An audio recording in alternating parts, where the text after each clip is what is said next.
दोस्तों, एक देवर होता है और देवर से शादी करने के लिए दो भाभियां आपस में ऐसे लड़ती हैं, उनके बीच ऐसी जंग छिड़ती है कि हजारों आदमियों के सामने कुछ लोग आपस में ऐसे लड़ रहे होते हैं। उनको देखकर हर किसी ने अपने दांतों तले उंगली दबा ली। हर कोई आदमी इस बात को सोचने पर मजबूर हो गया, आखिर ये लोग इतने भयंकर तरीके से लड़ क्यों रहे हैं। पूरा घमासान मच जाता है और कोई भी व्यक्ति उन लोगों को एक दूसरे से लड़ने में बचाने के लिए कोई भी नहीं आता है। जैसे तैसे पुलिस को मौका वारदात पर बुलाया जाता है तो पुलिस के वहां धमकने पर आने पर उन लोगों को जैसे तैसे अलग किया जाता है और फिर पुलिस गिरफ्तार करती है 5-6 लोगों को और फिर उनको गिरफ्तार करके जैसे थाने ले जाती है, तब जाकर वह मामला निपटता है। आखिर दो भाभियां अपने एक ही देवर से शादी क्यों करना चाहती हैं? आखिर उस देवर में ऐसी क्या बात है जिसकी वजह से दो भाभियां उसी देवर से शादी करना चाहती हैं? दोस्तों, आइए पूरी घटना पर प्रकाश डालते हैं। आखिर ये घटना क्यों घटित हुई। नमस्कार, आदाब, सत श्री अकाल दोस्तों, मैं विषम प्रकाश स्वागत करता हूँ आपका हमारे यूट्यूब चैनल किससे करें पर। दोस्तों, पूरी घटना की जानकारी के लिए बने रहिए हमारे साथ वीडियो में अंत तक। और यदि आप पहली बार इस चैनल पर आए तो हमें सब्सक्राइब करें, नोटिफिकेशन की बेल को दबाना बिल्कुल न भूलें। दोस्तों, आज का बेहद ही हैरान कर देने वाला मामला सामने आया है हिलसा जिले से, जो कि बिहार का एक प्रसिद्ध जिला है। हिलसा के अधिवक्ता कैंपस में यहाँ पर बहुत सारे वकील बैठे हुए होते हैं और वो अपने अपने क्लाइंट्स के बारे में जानकारी रखते हैं और उनको नई नई जानकारी दे भी रहे होते हैं। दोस्तों, अचानक से वहां पर ऐसा लग रहा होता है कि अब यहाँ पर किसी व्यक्ति की शादी होने वाली है किसी अन्य महिला से। दोस्तों, इतने में दूसरी महिला भी वहीं पर आ धमकती है और फिर वह आती है, उस पहली महिला को गंभीर गाली गलौज दे रही होती है। आखिर वह इन गालियों को क्यों दे रही है, इस बारे में अभी लोगों को सोचने का मौका ही नहीं मिला है। यहाँ पर लोग एक दूसरे का मुंह देख ही रहे होते हैं। इतने में ही वह जो स्थिति है जो कि अभी कहासुनी में थी वह अब मारपीट में तब्दील हो जाती है और फिर बहुत सारे लोग एक दूसरे से लड़ने में व्यस्त हो जाते हैं। यानी कि एक पक्ष होता है पहली महिला का जो कि उसके मायके वाले और दूसरा पक्ष होता है दूसरी महिला का जो उसके मायके वाले है। और दोनों महिलाओं के मायके वाले आपस में इस प्रकार से लड़ रहे होते हैं, झगड़ रहे होते हैं कि वहां देखकर पूरे माहौल को आप समझ सकते हैं कि उनके बीच में ऐसा क्या माहौल घटित हो रहा है और क्यों लड़ रहे हैं। दोस्तों, यहाँ पर जो देवर है उन दोनों महिलाओं का, जिसका नाम हिरेंद्र पासवान है, वह एक बिजली के खंभे के पास खड़ा हुआ एक सभी लोगों को ऐसे गहरी नजरों से देख रहा है कि आखिर यहाँ पर हो क्या रहा है।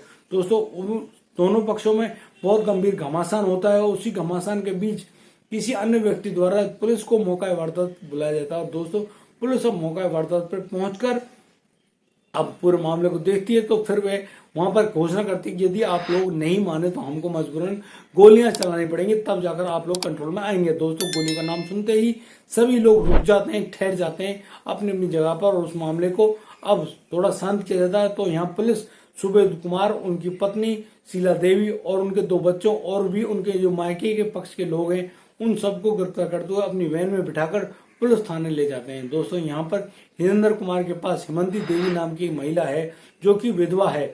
दोस्तों, अब हिरेंद्र पासवान की हेमंती देवी से शादी करा दी जाती है शिव मंदिर में ले जाकर।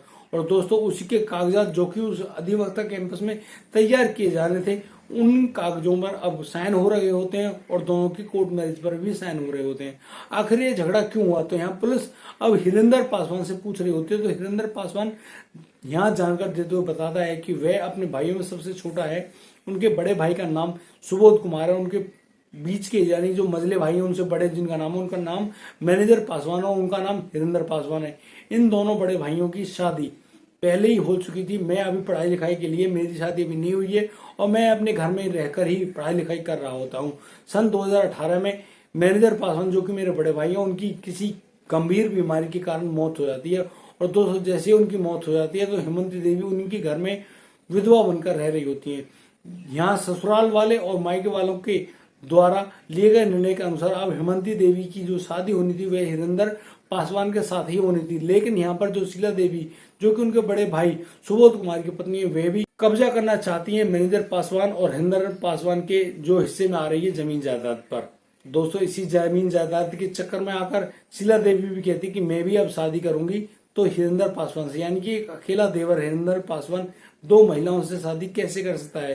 दोस्तों, यहाँ पर हेमंती देवी जिनके सर पर उनके पति का साया नहीं है, उनको तो जो कि विधवा औरत के तौर पर रह रही हैं, उनको तो रहने का पूरा हक है।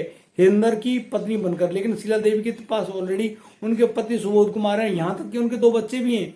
दोस्तों यहाँ पर शीला देवी की जो भयानक मानसिकता है, वह लालच के वशीभूत होकर कितना बुरे कृत्य को अंजाम देना चाहती है। हेमंती देवी का जहां उसे सहारा बनना चाहिए था, वहां यहाँ पर वह हेमंती देवी का सहारा नहीं बनने देना चाहती हिरेंद्र पासवान को, और हिरेंद्र पासवान से खुद भी शादी करना चाहती है, और इसी बहाने वह हिरेंद्र पासवान के जो नाम जमीन जायदाद आई है उसको हड़पना चाहती है। कोई भी लालच किसी भी खतरनाक घटनाक्रम को अंजाम दे सकता है। दोस्तों ऐसे घटिया मानसिकता से बचकर दूर रहना चाहिए।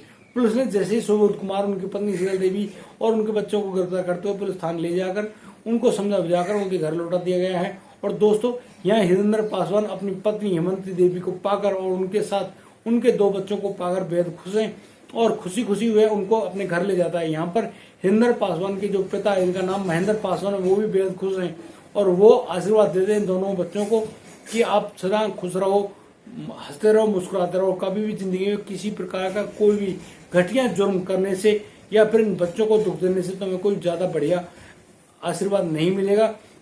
बच्चों का ठीक ढंग से ख्याल रखिए हिरेंद्र, अब ये बच्चे आपके बच्चे हैं। और दोस्तों यहाँ पर हिरेंद्र पासवान उन 2 बच्चे जो कि उसके बड़े भाई महेंद्र पासवान की 2 बच्चे होते हैं, उनको पाकर बेहद खुश है और बड़ी राजी खुशी वो अपने घर को आराम से बसाए हुए हैं। दोस्तों लालच के मुताबिक कोई भी आदमी किसी के साथ भी कितना भी बुरा अंजाम कर सकता है। दोस्तों यदि आपको हमारी वीडियो अच्छी लगी तो आप हमें लाइक करें, कमेंट करें, शेयर करें, और हाँ सब्सक्राइब करना बिल्कुल ना भूलें। दोस्तों दीजिए मुझे इजाजत, मिलता हूँ कल, लाता हूँ नई सनसनीखेज खबर। तब तक के लिए आप बढ़िया रहें, बेहतरीन रहें, अपने परिवार का बखूबी ख्याल रखते रहें। जय हिंद, जय भारत।